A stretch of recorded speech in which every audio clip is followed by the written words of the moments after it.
According to captiveanimals.org, a government-funded study of elephants in United Kingdom zoos found that 54% of elephants showed stereotypes of bad behavior during the daytime.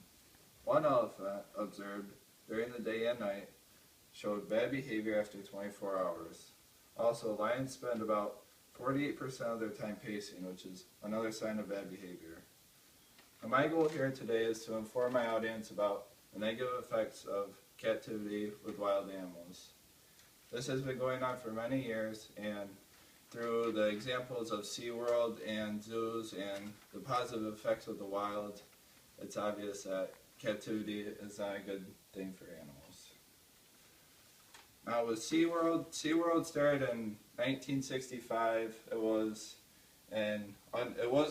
going to be an underwater restaurant at first, but it obviously evolved to what it is today, a marine land with orcas and such. And SeaWorld has been known to, they recently have been known to kind of change their facts and try and twist them so it supports them. And in actuality, SeaWorld claims that the average lifespan for a wild orca, which is a killer whale, wild orcas is 30 years for females and 19 years for males, but the actual maximum lifespan for females is 50 years and 30 years for males.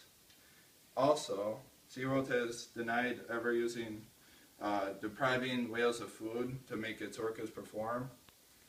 But John Jett, who is a former trainer of SeaWorld, said in response, "I have both seen and have been part of depriving whales of food too many times to count." So it's pretty obvious that SeaWorld has not been honest in what they do and how their captivity is affecting their orcas. And the same thing can go for zoos, because not only SeaWorld has done this, but zoos have too. And a little background on zoos, they really began to start in 1750, or they became popular during that time because of the Age of Enlightenment. And people wanted zoos for entertainment mostly, to see exotic animals that they couldn't see in their whatever region of the world they were in. And the zoos are seen by most people as like a utopia for animals and like a perfect place for them. But that's not so true at all. And PETA, which is an organization against captivity, they said in a statement, "In general, zoos and wildlife parks preclude or severely restrict natural behavior such as flying, swimming, running, hunting, climbing, scavenging, digging, exploring, and selecting a partner." PETA went on to describe that even large, well-known, and popular zoos engage in unscrupulous practices such as dumping unwanted animals or taking animals from the wild. In 2003, the San Diego Zoo and Tampa's Lowry Park Zoo imported 11 African elephants from Swaziland. Also, in 2006, accredited zoos in Denver, Houston, Litchfield Park, Arizona, San Antonio, San Diego, and again in Tampa, Florida, they all imported 33 monkeys who had been illegally trafficked by poachers in Africa.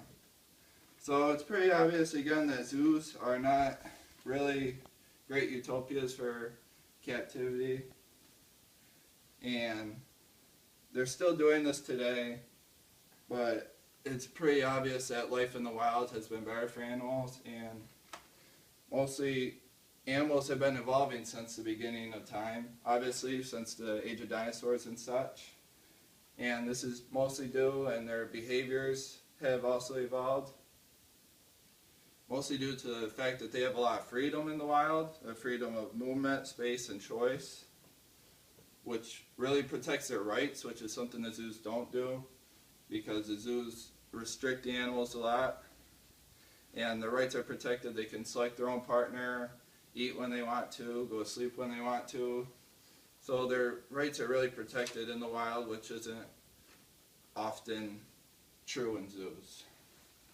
Now in conclusion,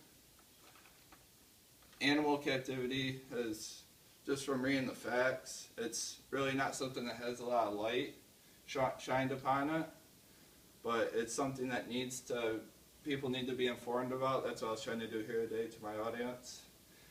And through, SeaWorld and zoos and the positive effects of the wild that most people don't really think about when they think of zoos, because zoos are supposed to be a utopia, but the wild has positive effects as well.